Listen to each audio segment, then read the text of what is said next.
Hello everyone, welcome to my channel Psychologist Priya Bhargav. Today we are going to start part 2 of Unit 2 Block 1 MPCE 032, that is MAPC second year students who have opted for organizational psychology. This video is for you guys.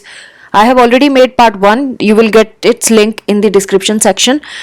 Before starting, I would like to request you to please subscribe to my channel, share this video with rest of the students so that they get benefit out of it, and do not forget to press the notification bell, otherwise you won't be able to know when new video is arriving.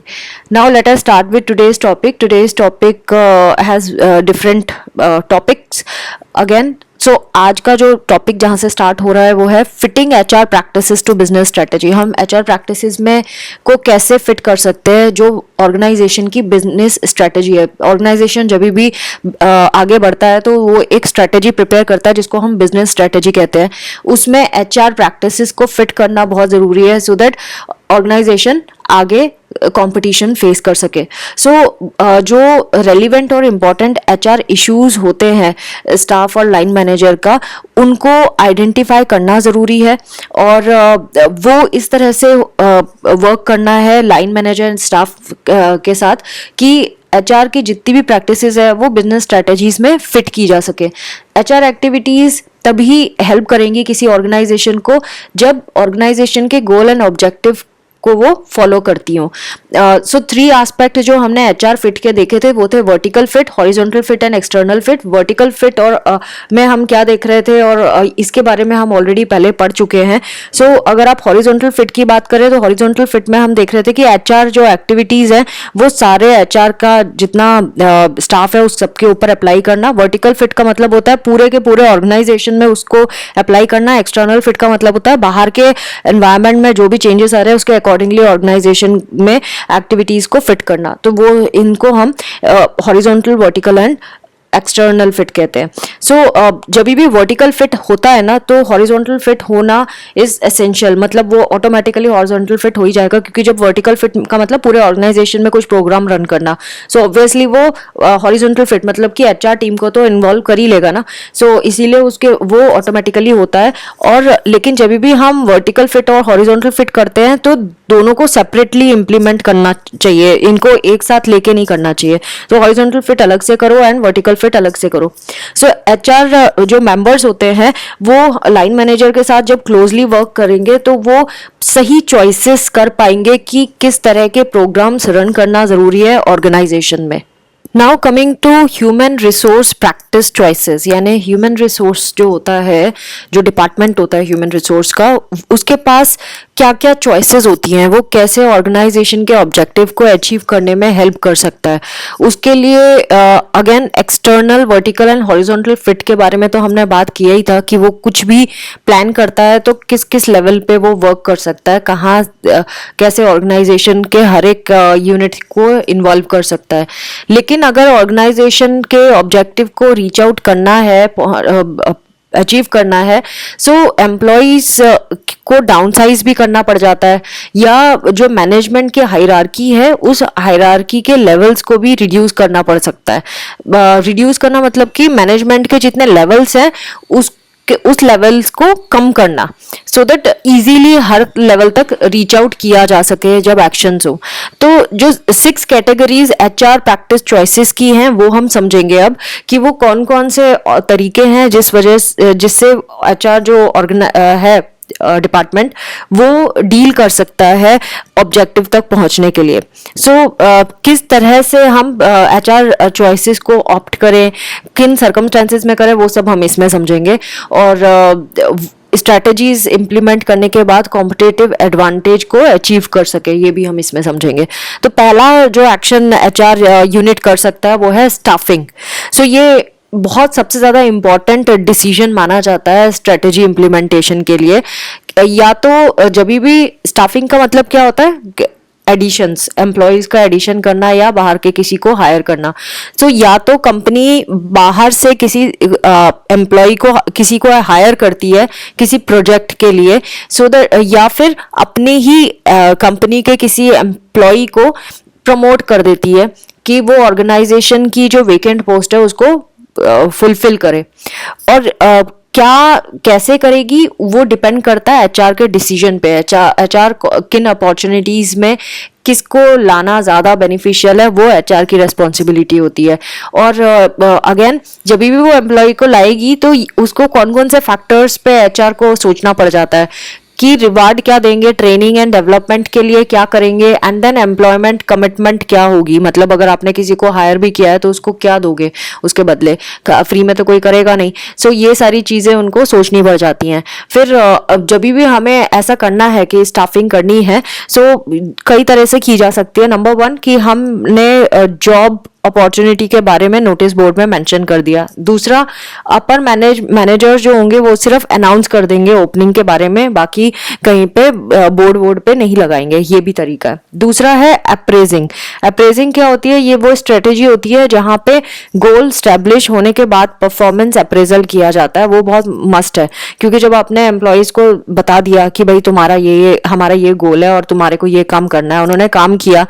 अब अगर आप उनको appraisal नहीं दोगे, सो वो obviously demotivated feel करेंगे। तो performance appraisal कैसे इवेलुएट होता है उसके ऊपर भी हम आगे सीखेंगे कि कैसे इवेलुएट किया जा सकता है, एंड कौन सा बिहेवियर रिक्वायर्ड है एम्प्लॉयज का ऑब्जेक्टिव तक पहुंचने के लिए ऑर्गेनाइजेशन के, वो भी सबको पता चल जाता है सारे एम्प्लॉयज को, क्योंकि सब लोग अपना काम कर रहे हैं, लेकिन जिसका एक्शन सबसे बेस्ट था उसने परफॉर्मेंस दी, है ना। सो अब अगर उसको रिवार्ड मिलेगा तो बाकी लोग उसी से सीखेंगे कि उसने किस तरह से काम किया था। Now compensation. अलग अलग रिवार्ड सिस्टम होना बहुत ज़रूरी है जब भी हम एम्प्लॉयज़ को रिवार्ड देते हैं या कंपेंसेट करते हैं किसी चीज़ के लिए। और डिफरेंट स्ट्रैटेजी हमें यूज़ करनी चाहिए डिफरेंट रिवार्ड सिस्टम के लिए। जैसे कि ऑपरेशनल एक्सीलेंस के लिए जो रिवार्ड सिस्टम है उसको प्रोडक्टिविटी पे फोकस करेगा, देन प्रॉफिट शेयरिंग में फोकस करेगा, एंड स्किल बेस्ड पे देना बहुत ज़रूरी है। जब कस्टमर इंटीमेसी को एसेस किया जा रहा है तो इंडिविजुअल रिवार्ड हो सकता है, नॉन फाइनेंशियल रिवार्ड्स हो सकते हैं, सर्विस अवार्ड प्रोग्राम्स भी हो सकते हैं। तो इस तरह से डिफरेंट क्या काम किया है, किस बेसिस पे कौन सा रिवार्ड देना है, वो एचआर का काम होता है, उसकी प्रैक्टिस में आता है। नाउ ट्रेनिंग एंड डेवलपमेंट, ये भी एचआर के ही उसमें आता है। सो जब भी आपको फास्ट ग्रोथ चाहिए और आप देख रहे हो कि टेक्नोलॉजी भी फास्ट बढ़ती जा रही है, सो हमें ऐसे स्किल्ड ट्रेनर्स बाहर से मंगाने पड़ेंगे ऑर्गेनाइजेशन के लिए जो इस फील्ड में एक्सपर्ट हैं, जिनको इसको नई टेक्नोलॉजी के बारे में सब कुछ पता है। सो अगर आप सपोज कभी कभी हम सोचते हैं कि भाई ऑफिस जो ऑर्गेनाइजेशन है उसी के अंदर से किसी से ट्रेनिंग एंड डेवलपमेंट प्रोग्राम करवा देते हैं, तो लेकिन फिर हमारे को ये भी ध्यान रखना पड़ेगा कि वो ऑर्गेनाइजेशन के ऑब्जेक्टिव को समझ रहा है कि नहीं समझ रहा है। और इसमें इन हाउस के अगर किसी बंदे से करवाते हैं, मतलब एम्प्लॉय से ही किसी से हम ट्रेनिंग वगैरह करवाते हैं, तो ये उसके जॉब उसके जॉब के अंदर आ जाएगा, यानी already that employee is getting salary. So हो सकता है उसके अंदर मोटिवेशन ना रहे उतना करने की, क्योंकि उसको कोई रिवार्ड नहीं मिल रहा। तो पॉसिबिलिटी यही है कि वो अपना टाइम एंड एफर्ट इतना लगा नहीं पाएगा। और अगर सपोज उसने लगा भी दिया तो वो जो जिन लोगों के ऊपर लगाया है उनका भी देखना पड़ेगा, क्या हमने उनको ट्रेनिंग के बाद सही जगह पे फिट किया है कि नहीं किया है। अगर फिट नहीं किया तो वो काउंटर प्रोडक्टिव हो सकता है कंपनी के लिए, सिंस उन्हें ट्रेनिंग तो मिली लेकिन ट्रेनिंग के बदले उनको ना तो कोई टास्क मिला करने के लिए और ना ही आप उसको रिवार्ड दे रहे हो। तो एम्प्लॉय हमेशा यही सोचता है कि या तो उसने जो सीखा है उससे उसको कोई फायदा हो, बेनिफिट हो, या फिर उसका प्रमोशन हो, कुछ तो हो। लेकिन अगर दोनों ही नहीं हुए, ना आपने रिवार्ड दिया ना आपने उसको प्रमोशन दिया, तो वो पॉसिबिलिटी है कि ऑर्गेनाइजेशन को छोड़कर कहीं और जाना ज्यादा प्रेफर करेगा। नेक्स्ट जो एचआर प्रैक्टिस होती है वो है एम्प्लॉय इन्फ्लुएंस। अगर आप एम्प्लॉयज को डिसीजन मेकिंग प्रोसेस में इन्वॉल्व करते हो तो वो ऑर्गेनाइजेशन के गोल्स को अपना गोल समझ के काम करता है। और ये एम्प्लॉय को ये तो समझ में आता है कि वो एक पार्ट है ऑर्गेनाइजेशन का, साथ में जो भी ऑर्गेनाइजेशन का आउटपुट आता है उसमें रिवार्ड का वो हकदार भी हो जाता है। और वर्किंग कंडीशंस कैसी हैं और काम जो उसको मिल रहा है वो कैसा है, ये सारी चीज़ें भी एम्प्लॉय को इन्फ्लुएंस करती है ऑर्गेनाइजेशन में। तो एचआर की ये रिस्पॉन्सिबिलिटी है कि वो डिसाइड करे कि कौन सा एम्प्लॉय वहाँ काम करेगा, किस उसका गोल क्या होगा, उसको रिवार्ड हम क्या देंगे उसके काम के बदले, उसकी वर्किंग कंडीशंस कैसी हैं, एंड वर्क खुद उसको क्या हमने दिया है हुआ है। तो अगर एम्प्लॉय एम्पावर्ड फील करता है ऑर्गेनाइजेशन में, जब उसको ये सारी चीज़ें मिल जाती हैं फेवरेबल, तो उसकी परफॉर्मेंस सपोर्ट करती है बिजनेस के ऑब्जेक्टिव को। Last is work system. Individual productivity और ऑर्गेनाइजेशनल इफेक्टिवनेस में वर्क सिस्टम यानी कि design of the work plays a major role. तो जो जॉब्स है जो जिसमें ज़्यादा रिस्पॉन्सिबिलिटी एंड कंट्रोल की ज़रूरत होती है, वो एम्प्लॉयज़ को मोटिवेट करते हैं। तो लेकिन ऐसे जॉब्स जहाँ जो बहुत सिंपल है लेकिन उसको बहुत सुपरवाइज किया जा रहा है, वो एम्प्लॉयज़ को का अपोजिट रिएक्शन देखने के लिए मिला है। मतलब अगर आप ऑटोनॉमी दोगे एम्प्लॉयज़ को तो वो ज़्यादा काम करेंगे, उनको थोड़ा चैलेंजिंग दोगे तो वो ज़्यादा खुश होकर मोटिवेट होकर काम करेंगे। लेकिन आप वही सोता हुआ काम हमेशा दोगे तो एम्प्लॉयज़ मोटिवेटेड फील नहीं करते। तो टीम अप्रोच बहुत ज़रूरी है, डी लेयरिंग करना बहुत ज़रूरी है, मैनेजमेंट लेवल्स कम होने चाहिए, मैनेजर्स कम होने चाहिए, और अथॉरिटी और रिस्पॉन्सिबिलिटी जो है वो टीम के ऊपर डाल देनी चाहिए कि भाई तुम्हें पूरी अथॉरिटी है, ये टास्क है और इस पे काम करो। अगर आपने ज़्यादा सुपरविजन किया तो बहुत ज़्यादा प्रोबेबिलिटी है कि एम्प्लॉयज़ ज़्यादा पसंद नहीं करते हैं उसको। सो वर्क जो होना चाहिए वो टीम खुद ऑर्गेनाइज करे, प्लान करे, और उसी टीम के किसी कोई मेंबर उसको सुपरवाइज कर सकता है, इवेलुएट कर सकता है कि उनका खुद का वर्क कितने लेवल तक गया। Now next is HR practice strategic fit. तो जेरी स्टीड ने 1991 में जो प्रेसिडेंट थे AT&T global business communication systems के, उन्होंने कुछ set of strategic business principles के बारे में बात की थी ऑर्गेनाइजेशन में। मतलब ऐसे स्ट्रेटेजिक बिजनेस प्रिंसिपल जिसको फॉलो करना ज़रूरी है अगर ऑर्गेनाइजेशन एडवांटेज लेना चाहता है अपनी फील्ड में। तो पहला है मेक पीपल अ की प्रायोरिटी। लोगों को हमेशा प्रायोरिटी पे रखना चाहिए क्योंकि आप लोगों के लिए सर्व कर रहे हो। Second, win customers for life. जब आप सर्व कर रहे हो तो कस्टमर्स की इतनी सेवा करो कि कस्टमर आपको छोड़ के कहीं ना जाए।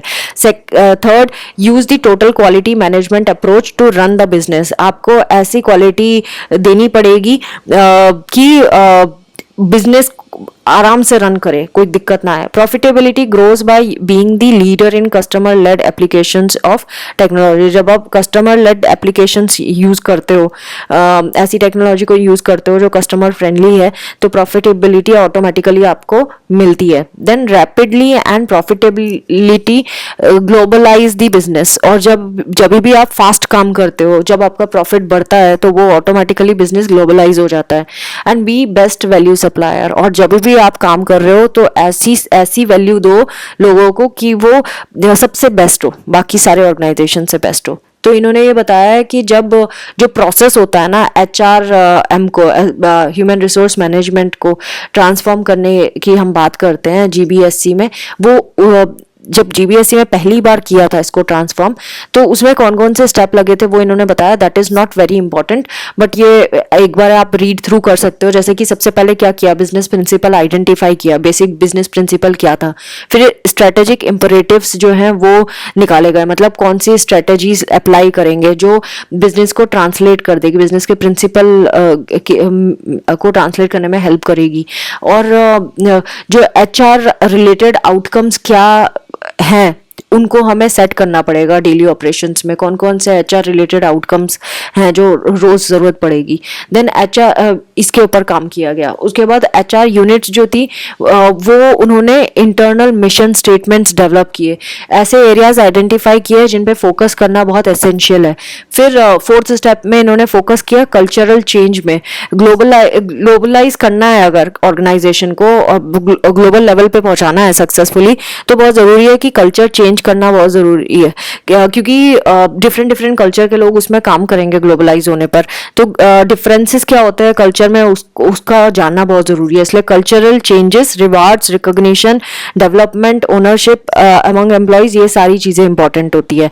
एंड देन फिफ्थ पॉइंट है कि जो HR यूनिट है वो डेवलप करेगी स्पेशल प्रोग्राम्स पार्टनरशिप में मैनेजमेंट के साथ, एम्प्लॉयज को ट्रेन करने के लिए या एम्प्लॉयज के साथ भी प्रोग्राम डेवलप करेगी, so that new external environment में कैसे अडेप्ट किया जाए वो सीख सके। जो मिशन है और जो कंट्रीब्यूशन है इसका ऑर्गेनाइजेशन का, उसके बारे में सबको बताएगी, एड्रेस करेगी। तो ये जो प्रिंसिपल्स थे, इन सब ये एक प्रोसेस बताया, मतलब जो यहाँ पे इन्होंने स्टेप बताए हैं ना, उसको कैसे अचीव करना है उसके लिए ये स्टेप्स बताए हुए हैं। तो ये जितने भी प्रिंसिपल्स हमने ऊपर पढ़े थे, उन्होंने ये बताया कि कैसे हम horizontal, vertical, external strategic fit create कर सकते हैं ह्यूमन एचआर प्रैक्टिस के थ्रू, जो एनालाइज करेगा ओवरऑल कैसा ऑर्गेनाइजेशन का जो गोल, ऑब्जेक्टिव और मिशन है वो हम अचीव कर पा रहे हैं कि नहीं कर पा रहे हैं। तो ये एचआर के प्रैक्टिसेस से हो पाएगा।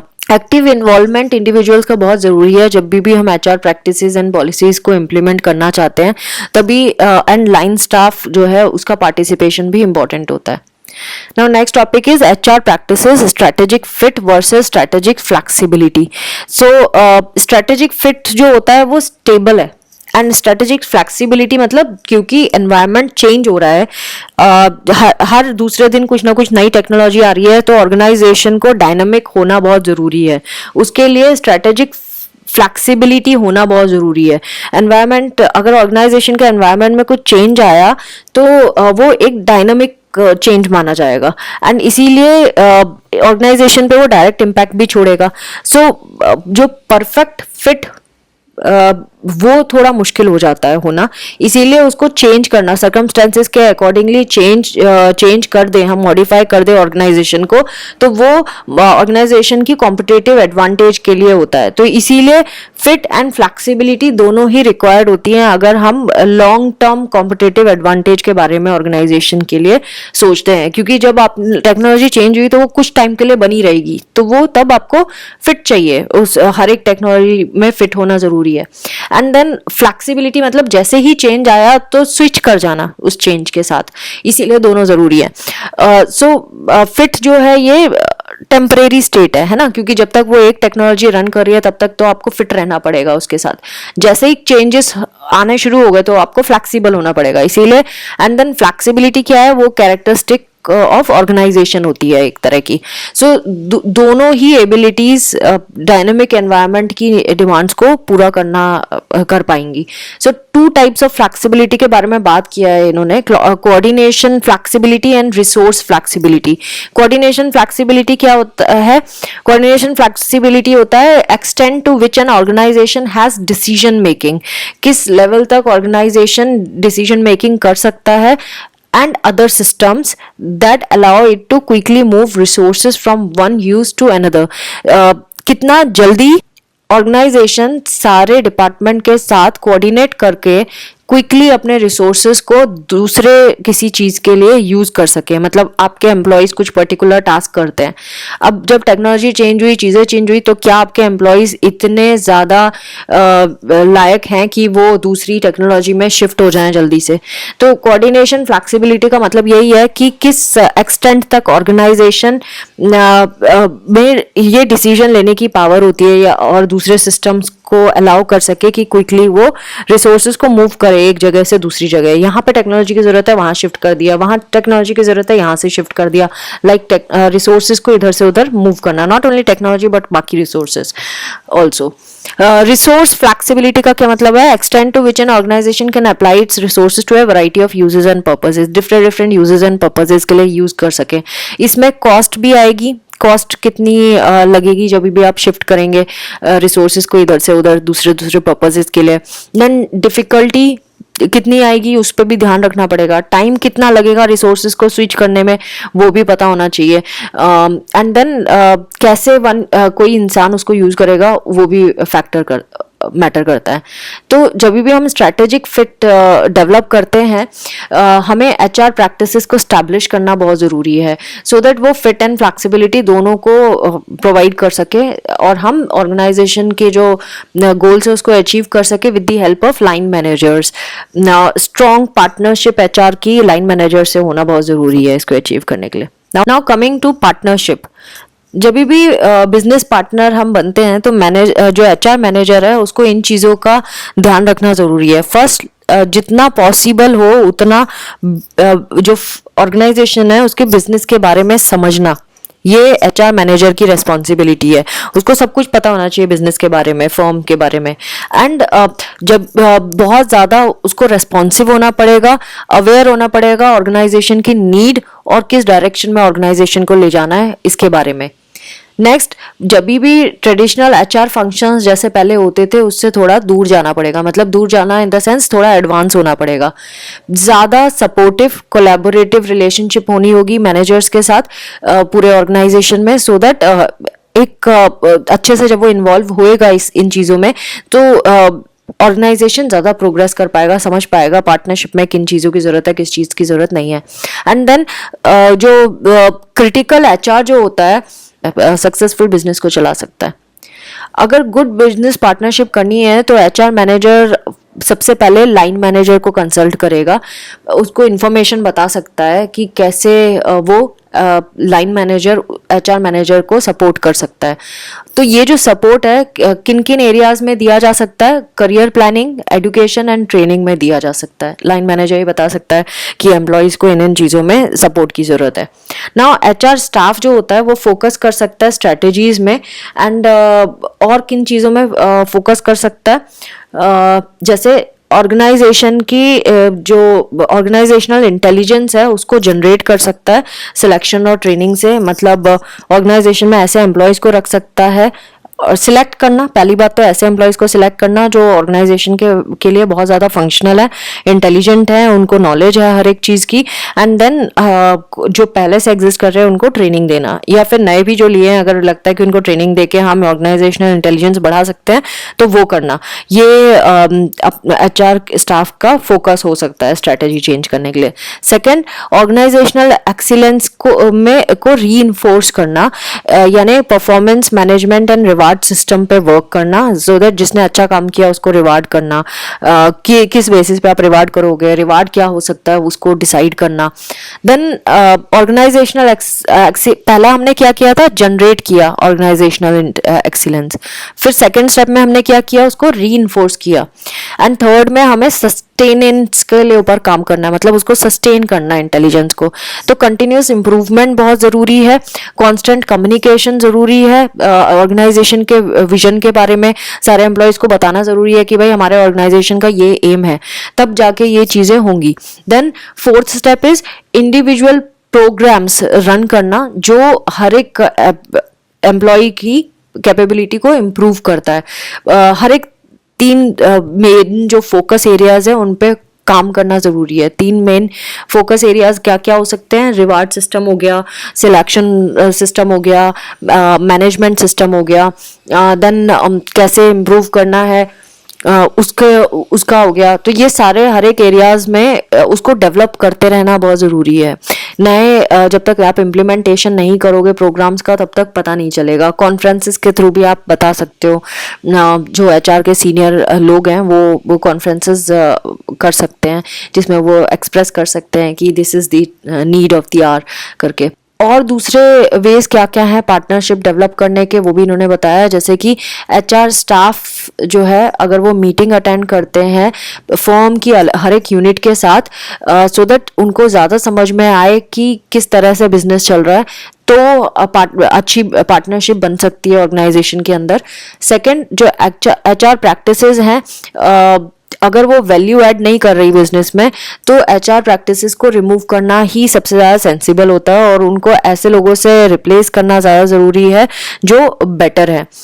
नेक्स्ट इज एचआर स्टाफ जो है उनका टॉप एग्जीक्यूटिव के साथ मिलना एंड बाकी के जो एरियाज हैं जो उसके ऊपर फर्म डिस्कस करना कि फर्म के ऊपर और कितना इम्प्रूवमेंट हो सकता है, इश्यूज को आइडेंटिफाई करना एंड देन डेवलप करना किस तरह से हम एचआर की हेल्प से ऑर्गेनाइजेशन को और ग्रो कर सकते हैं। तो एचआर मैनेजर्स जो होते हैं वो आइडेंटिफाई कर सकते हैं स्किल्स को जो रिक्वायर्ड है, ज़्यादा इफेक्टिव है बिजनेस पार्टनरशिप के लिए, और बाकी जो अननेसेसरी उनको हटा देते हैं। नाउ मेजरमेंट ऑफ एचआरएम, हम कैसे पता लगाएं कि एचआर जो है वो वाकई कुछ काम कर रहा है, क्योंकि अगर ऑर्गेनाइजेशन ग्रो नहीं करता तो सबसे पहले उंगली जो उठती है वो एचआर के ऊपर ही उठती है। तो एक एचआर डिपार्टमेंट के ऊपर हमेशा प्रेशर बना रहता है कि वो बताएं कि भाई हमने ये रिटर्न दिया है, हमने ये ऑर्गेनाइजेशन के लिए किया है। सो किस तरह से हम उनकी परफॉर्मेंस को मेजर कर सकते हैं। तो बेसिक 4 क्वेश्चंस यहाँ पे बताए गए हैं जिससे हम एचआरएम के बारे में पता लगा सकते हैं या उनसे पूछ सकते हैं। पहला क्या है, what did the customers of the HR practices or those who have same stake in an HR activity, think of it. तो जो भी HR के कस्टमर्स है, HR प्रैक्टिसेस के कस्टमर मतलब जिन जिन यूनिट्स में उन HR ने अपने अपने आइडियाज़ दिए थे, इम्प्लीमेंट किए थे या गाइड किया था इंटरनली एक्सटर्नली, इस तरह से, तो उनसे पूछना कि वो क्या समझते हैं HR एक्टिविटी के बारे में, उनका फीडबैक क्या है, तो उनसे फीडबैक लेना जो भी HR के इंटरेक्शन में आए। दूसरा, HR एक्टिविटी जो है वो मेजरेबल इम्पैक्ट छोड़ा उसने, मतलब हमें पता चला कि HR की वजह से ही ये हो पाया, नहीं तो नहीं हो पाता।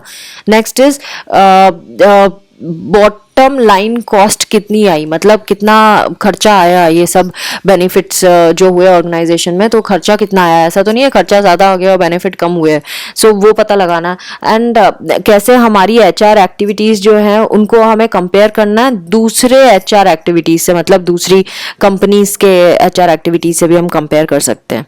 नाउ कस्टमर रिलेशंस के बारे में समझेंगे। ये वो अटेम्प्ट है जहाँ पे हम HRM की इफेक्टिवनेस को आइडेंटिफाई करते हैं उनसे जो इनकी एक्टिविटीज़ के स्टेक में है ऑर्गेनाइजेशन के अंदर, या जिनका जो डायरेक्ट यूजर्स हैं इनके प्रोडक्ट्स के, like managers, unions, customers, employees, suppliers, company share holders, ये सारे HR के डायरेक्ट यूजर्स हैं। सो सर्वे करके हम पता लगा सकते हैं कि HR जो है वो उसने सही काइंड ऑफ प्रोडक्ट्स दिए हैं, HR प्रोडक्ट्स दिए हैं कि नहीं दिए हैं, और राइट टाइम पे और राइट वे में दिए हैं कि नहीं दिए हैं। अगर आंसर पॉजिटिव आता है इस क्वेश्चन का, तो यानी कि सेटिस्फैक्टरी जॉब इन्होंने परफॉर्म किया। HR इम्पैक्ट के बारे में करेंगे हम। अगर हमें ये पता लगाना है कि HR के प्रोग्राम्स कितने इम्पैक्टफुल थे, तो और HR यूनिट्स को हमेशा अपने स्ट्रेटेजिक फ्रेमवर्क डेवलप करना बहुत ज़रूरी है, ये असेस करने के लिए कि उनकी सर्विसेज कितनी इफ़ेक्टिव हैं। सो अगर कोई, जैसे इन्होंने एक एग्जांपल दिया है, सपोज कोई ऑर्गेनाइजेशन है जो R&D साइंटिस्ट को हायर करना चाहता है, तो जो HR स्टाफ है उनके इनोवेटिव मेथड्स की हेल्प से हम सिलेक्ट करेंगे और हायर करेंगे ऑर्गेनाइजेशन में उसको।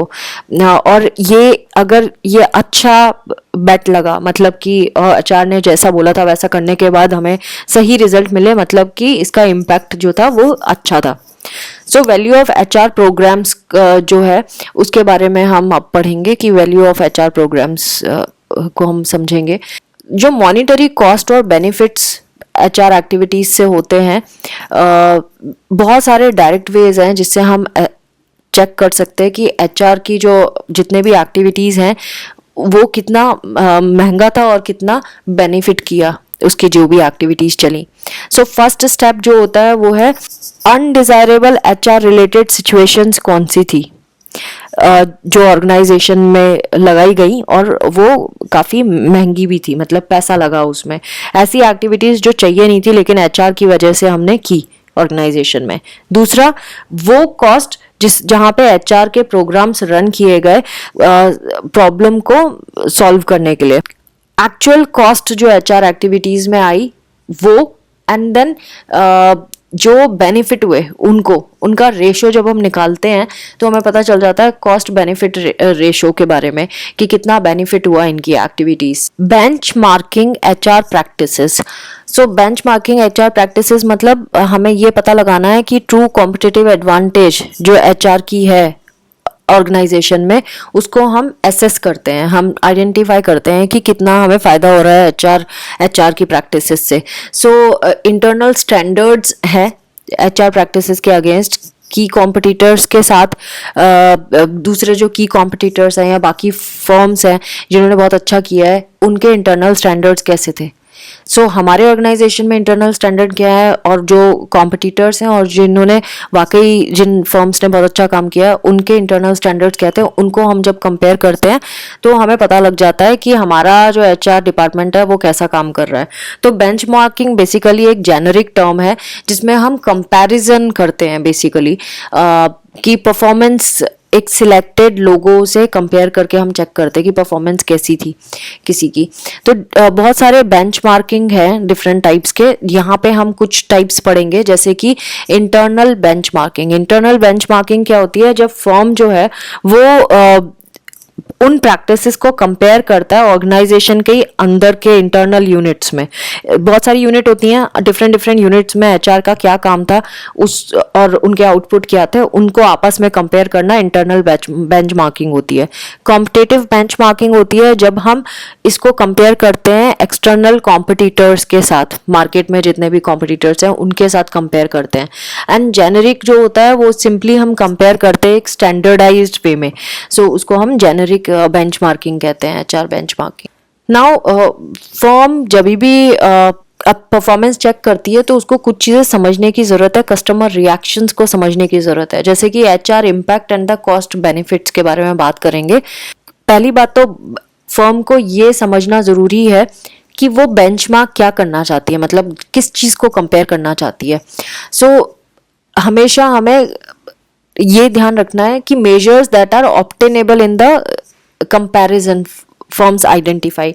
तो फर्म्स को ये आइडेंटिफाई करना बहुत ज़रूरी है कि हम किस चीज़ को कंपेयर करेंगे जब हम करेंगे तो, और उसको कैसे मेजर करेंगे। क्या वो ऐसी चीज़ है जिसको हम ऑब्टेन कर सकते हैं जो हम कंपेयर करना चाहते हैं, हमारे पास डाटा मिल जाएगा क्या हम जिसको कंपेयर करना चाहते हैं। फिर हमें ओवरऑल प्लान बनाना पड़ता है पूरे प्रोग्राम्स का कि भाई किस तरह से डेवलप करेंगे ओवरऑल प्लान को, उस प्रोग्राम को किस तरह से डेवलप करेंगे उसका प्लान बनाना पड़ेगा। एंड देन कैसे उसमें रिसोर्सेज हम एलोकेट करेंगे उस प्रोग्राम के लिए वो हमें देखना पड़ता है। एंड देन उसको कैसे कैलेंडर में हम एडजस्ट करेंगे टाइमिंग कि इतने बजे क्या करेंगे, इस डेट को क्या करेंगे, इस तरह से। तो जब एक बार नेक्स्ट स्टेप क्या हो गया, अभी हमने तो पहले ये सोचा कि किस ऑब्टेनेबल क्या चीज़ है, किसको करेंगे, फिर पूरा प्लान कर लिया।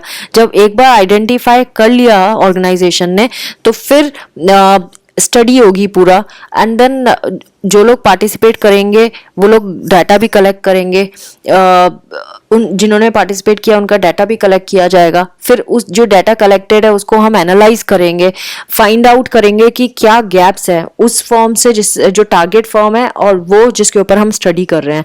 सो दोनों को जो कंपैरिजन वाले ऑर्गेनाइजेशन है और जो टारगेट ऑर्गेनाइजेशन है उन दोनों के डाटा कलेक्ट किया था उनके गैप्स को आइडेंटिफाई करेंगे। जो अब जब हमें पता चल गया कि भाई हमारे ऑर्गेनाइजेशन में ज़्यादा गैप है, जो टारगेट ऑर्गेनाइजेशन है उसमें नहीं है, तो फिर गैप को हम क्लोज करने की कोशिश करेंगे, कुछ ऐसे इम्प्लीमेंटेशंस डालेंगे जिससे वो गैप कम हो सके। बहुत तरीके हैं जिससे बेंचमार्किंग की जा सकती है। कौन सा यूज़ करेगा ऑर्गेनाइजेशन वो ऑर्गेनाइजेशन के हाथ में होता है।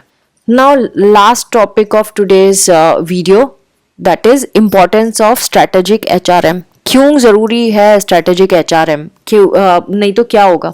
ऑर्गेनाइजेशंस जो हैं इनको जो ट्रेडिशनल HRM था उसको SHRM बनाना एक बहुत स्ट्रॉन्ग रीज़न है उसके पीछे क्यों करना ज़रूरी है।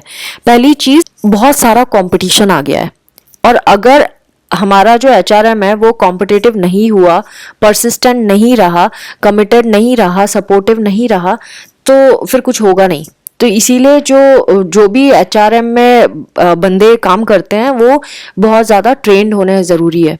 देन पॉलिटिकल फोर्सेस हैं जो ऑर्गेनाइजेशन के अंदर भी होती है, जो चाहती नहीं है, कभी कभी उसमें ग्रुपिज्म देखने के लिए मिलता है ऑर्गेनाइजेशन में, अलग अलग गैंग बन जाते हैं और उनके अपने अपने इंटरेस्ट होते हैं जिसकी वजह से SHRM की प्रैक्टिसेस को अडॉप्ट करने में बहुत मुश्किल होती है। दैट इज़ वाई उसको कंट्रोल करना ज़रूरी है।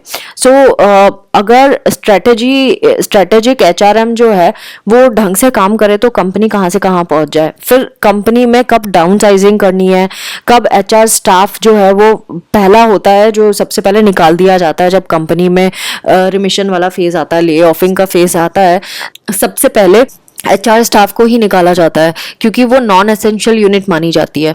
जबकि HR मैनेजर जो होते हैं वो बहुत सारी चीज़ों में इन्वॉल्व होते हैं, डायरेक्टली स्ट्रेटेजी फॉर्मुलेशन में इन्वॉल्व होते हैं। सीनियर मैनेजर्स को कैसे जो है अगर उनको लिंक कर दिया जाए HR एक्टिविटीज़ के साथ तो बिजनेस स्ट्रेटेजी बहुत अच्छी बनाई जा सकती है। सो HR को अगर ढंग से आपने यूज़ नहीं किया तो वो फालतू ही लगेगी किसी भी ऑर्गेनाइजेशन को, इसलिए उसकी क्रेडिबिलिटी भी ख़त्म होने लगती है। और कभी कभी तो HR में बहुत कम ही लोग रह जाते हैं, फिर HR आइसोलेट कर दिया जाता है अगर उसको स्ट्रेटेजिक प्लानिंग प्रोसेस में ना इन्वॉल्व किया जाए। देन HR का फाइनेंशियल इम्पैक्ट भी होता है क्योंकि ये देखा गया है कि कभी भी कंपनी को इम्प्रूव करने के लिए एचआर एक्टिविटीज़ चाहिए ही चाहिए होती हैं जो ऑर्गेनाइजेशन के फाइनेंशियल रिजल्ट्स में हेल्प करती हैं। ऑर्गेनाइजेशन ज़्यादा फोकस कर पाता है ह्यूमन रिसोर्स पे तो उसकी कॉम्पिटिटिव एडवांटेज भी देखने के लिए मिली है। तो यानी जिन ऑर्गेनाइजेशन में एचआर है वो ज़्यादा एडवांटेज में रहते हैं। सो एचआर प्रैक्टिशनर्स जो होते हैं वो जल्दी से अडेप्ट कर सकते हैं जो भी कस्टमर रिएक्शन है उसके बेसिस पे कि कैसे आगे स्टेप्स क्या लेने हैं। ये प्रोग्राम्स पे इम्पैक्ट डाल सकते हैं, कॉस्ट बेनिफिट वैल्यू दे सकते हैं एचआर प्रैक्टिसेस। एंड देन इनको अगर दूसरे एचआर प्रैक्टिसेस से हम कंपेयर करें तो हमें ये भी पता चल जाएगा कि बेस्ट कॉम्पिटिटर्स क्या एक्शंस कर रहे हैं। And then strategic human resource management जो है उन ऑर्गेनाइजेशन में कंटिन्यू रहेगा जो इस चीज़ को सीरियसली लेते हैं।